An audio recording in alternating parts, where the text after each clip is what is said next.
Guys, today we are going to do arithmetic sequences. This is just an extension of linear functions. Remember that linear functions have first differences that are either adding the same or subtracting the same. So let's begin. So you are aware that relations can be functions or not, and functions can be linear or not. And if a function is linear, then you will see that there is a constant rate and it's only adding or subtracting by the same number. Non-linear functions are when the rate is not constant, and if it is multiplying or dividing, then it is also non-linear. An example of linear functions is arithmetic sequences. And you have actually seen this many times, but this is the first time you're going to know the official name, which is arithmetic sequences. And nonlinear functions, an example is geometric sequence, which we will do later on. So here goes. What is an arithmetic sequence? So the definition says that it is a numerical pattern that increases or decreases at a constant rate or value, called the common difference. And this common difference can be negative if it's subtracting and can be positive if it is adding. And this is an example of a linear function. So I'm going to give you three functions and you're going to decide whether it's an arithmetic sequence or not. You may want to write these down. Remember, you're writing everything down in your notebook. So let's look at this sequence. And here the numbers are going up by +1. So we say yes, this is an arithmetic sequence, and D, the common difference, is +1. Here's the second one. Here the numbers are going down by 3 every time, so it's subtraction with the same number. So we're going to say yes, this is an arithmetic sequence, and the common difference is -3. And we get the common difference by taking one term and subtracting the term before it. This one is not arithmetic sequence because you can see it's +3, +5, and so on. This is actually a series of perfect squares. So this one is not an arithmetic sequence. The next thing you want to learn is the arithmetic sequence formula. And when you use a formula, you need to write the formula every single time. So you will write the formula and then plug in the values. So just write it down and I will explain to you. The formula says AN. This N is a subscript, so it goes below the N. AN is equal to A1 plus n minus 1 in parentheses times D. By now you already know what D stands for. D stands for the common difference, which could be plus something or minus something depending on the sequence.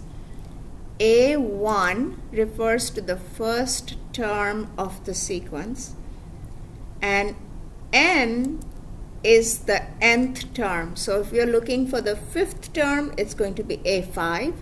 If you're looking for the 10th term, it will be A10. And you will understand in a few moments. Just write this down. So the first question we're going to do is to find the nth term. So the question says find the 16th term in this sequence. So you're going to look at the sequence and decide on a few things. The first thing you're going to decide is, since we're looking for the 16th term, n is equal to 16.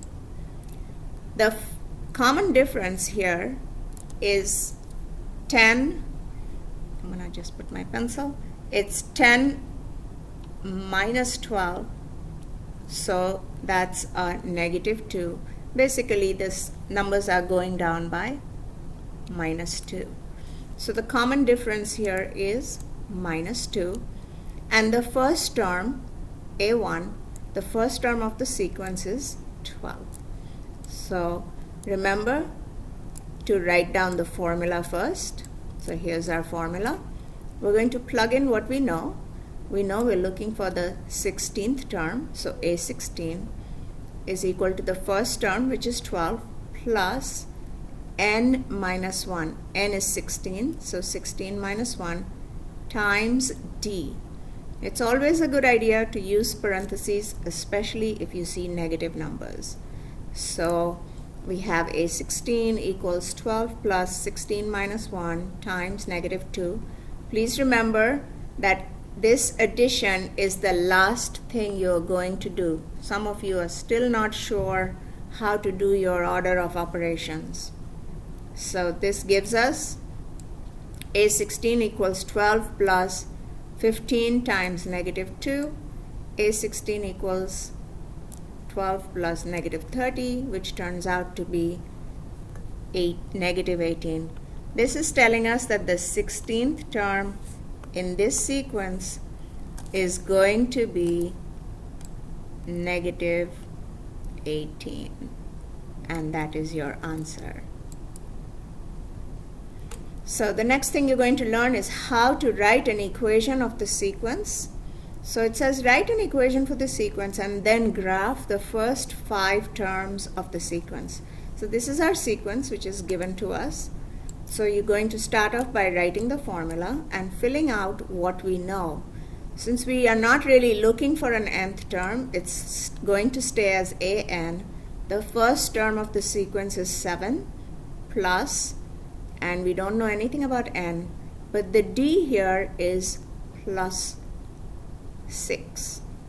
You're going to multiply out the right side and combine like terms, and this is the equation of the sequence.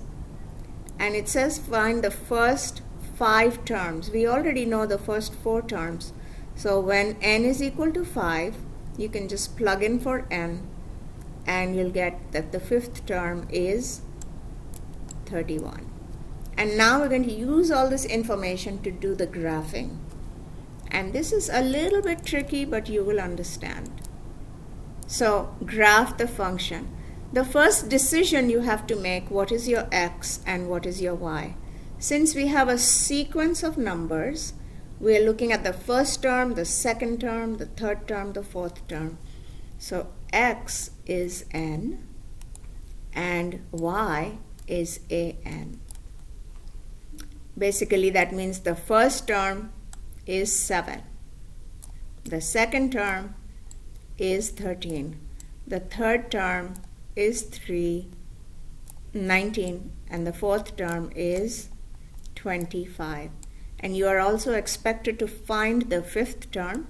The 5th term is 31. So you're going to plot your n on your x, your an on your y, and you're going to plot these points. Remember, you do not have to plot the numbers. However, because we are going to get a very large number over here, 31, I am going to go by 5s. So this, I just need to mark the 5 there and the 1 here. So the first term is 7. Of course, this is not completely accurate. The second term is 13, so 5, 10, maybe here.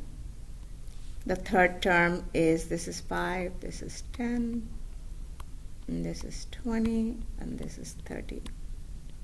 You can choose whatever scale is convenient so that it fits well. 3 is 19, 4 is 25, and 5 is 31.